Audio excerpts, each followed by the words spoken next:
बूढ़ी औरत ने बस धीरे से थॉर का हाथ पकड़ा, पर उसे अचानक महसूस हुआ कि उसके शरीर के अंदर की थंडर की पावर तेजी से खत्म होने लगी। कुछ ही पलों में विरोध करने की ताकत भी उस औरत ने सोख ली। उसका पूरा शरीर तुरंत एक बेजान शरीर बनकर बेहोश हो गया। लोकी और बाकी लोग बचाने के लिए आगे बढ़ना चाहते थे, लेकिन उन्हें जायंट्स के कबीले ने पूरी तरह से रोक दिया। संकट के समय खुशकिस्मती से छोटी लड़की अपने छोटे कद के कारण बिना किसी नुकसान के बाहर निकल गई। वो तुरंत बिना रुके एसगार्ड वापस लौटी। तब उसे पता चला कि गॉड्स सिर्फ पीना और मजे करना जानते थे, उनमें लड़ने की क्षमता कहाँ थी। छोटी लड़की ने जल्दी से थॉर की हार की खबर ओडिन को बताई, लेकिन उस आदमी ने एक नश्वर चींटी की एकतरफा बात पर बिल्कुल यकीन नहीं किया। उसने हाथ हिलाकर लड़की को बाहर निकाल दिया, ये देखकर कि मंदिर में मौजूद गॉड्स उस पर यकीन नहीं करना चाहते थे। लड़की ने खतरा मोल लेने का फैसला किया और जंगल में लौट गई। तभी एक भेड़िए के चिल्लाने की आवाज आई। वो निशानों का पीछा करते हुए में बताए गए फेनरिस जायंट वुल्फ तक पहुंच गई। प्रकाश के बच्चे के अवतार के रूप में भेड़िए ने जल्दी ही उसकी पहचान ली और उसके सामने अपना महान सिर झुका दिया। इसके बाद लड़की फेनरिस जायंट वुल्फ पर सवार होकर तेजी से जायंट किंगडम की ओर बढ़ गई। उसे उम्मीद नहीं थी कि रास्ते में उसे ओडिन और बाकी लोग पहले से ही वहाँ इंतजार करते हुए मिलेंगे। दरअसल वो आदमी लड़की की लाई खबर पर यकीन न करता हो, ऐसा नहीं था, बल्कि गॉड्स के फादर के रूप में वो वाकई नहीं चाहता था कि एक इंसान लड़की सबकी किस्मत का फैसला करे। खुशकिस्मती से उसकी पत्नी फ्रिगा ने उसे समझाने की पूरी कोशिश की। अगर ओडिन ने जल्द ही लड़की की प्रकाश के बच्चे के अवतार वाली पहचान को स्वीकार नहीं किया तो शायद रैग्नारोक के आने पर यहाँ मौजूद कोई भी बच नहीं पाएगा। ओडिन ने पूरी रात सोचा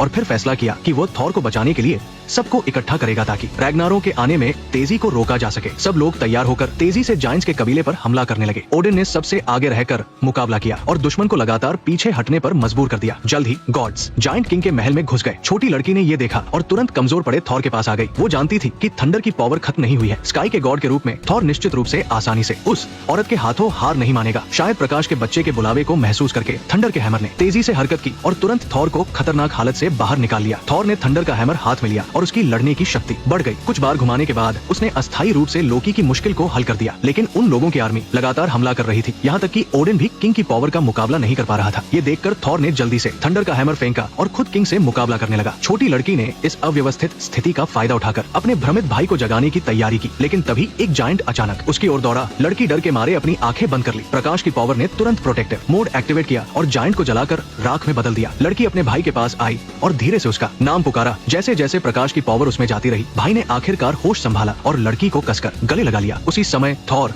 और किंग का मुकाबला भी चरम पर पहुंच गया था। जायंट किंग पूरी तरह से हार गया। हालांकि स्थिति काबू में थी, लेकिन ये जगह अभी भी ज्यादा देर रुकने के लिए ठीक नहीं थी। ओडिन ने सबको जल्दी से एसगार्ड लौटने का आदेश दिया, पर उन्हें उम्मीद नहीं थी कि वे एक कदम देर हो चुके हैं। किंग की मां अचानक प्रकट हुई और अपनी जान की कीमत पर विनाशकारी आग को बुला लिया ताकि वो सबके साथ खुद को खत्म कर सके। और भी बुरा ये था कि छोटी लड़की का साथी जायंट कॉर उसमें फंस गया था और बचने की कोई उम्मीद नहीं थी। संकट के समय लड़की ने ओडिन की चेतावनी को नजरअंदाज किया और आग की दीवार के पार कूद गई। तब जाकर सबको पता चला कि प्रकाश के बच्चे की क्षमता उनकी कल्पना से कहीं ज्यादा थी। लड़की ने कॉर्क को बिना किसी चोट के बचा लिया। इसके बाद वो फेनरिस जायंट वुल्फ की ओर बढ़ी और फिर ओडिन के साथ गॉड्स के हॉल में लौट आई। आज के अनुभव ने उस आदमी को लड़की की हिम्मत मानने पर मजबूर कर दिया। आज के बाद गॉड्स के हॉल में एक नई देवी होगी और वो थी लड़की, इंसान के रूप में जन्मी प्रकाश की बच्ची। सब लोग इस ऐतिहासिक पल को देखने के लिए खड़े हो गए, पर उन्हें उम्मीद नहीं थी कि लड़की एक देवी नहीं बनना चाहती। वो अच्छी तरह जानती थी कि उसका मिशन पूरा हो चुका है। भविष्य में इंसानों की रक्षा की बड़ी जिम्मेदारी गॉड्स के हॉल के सदस्यों पर ही होगी। ओडिन ने लड़की की रिक्वेस्ट मान ली और उसे इंसानों की दुनिया में लौटने की इजाजत दे दी, पर उसे उम्मीद नहीं थी कि उसका भाई मौकों से भरी इस जगह को छोड़ना नहीं चाहता। उसे लगा कि अगर उसकी बहन इस कुर्सी पर नहीं बैठना चाहती तो शायद भविष्य में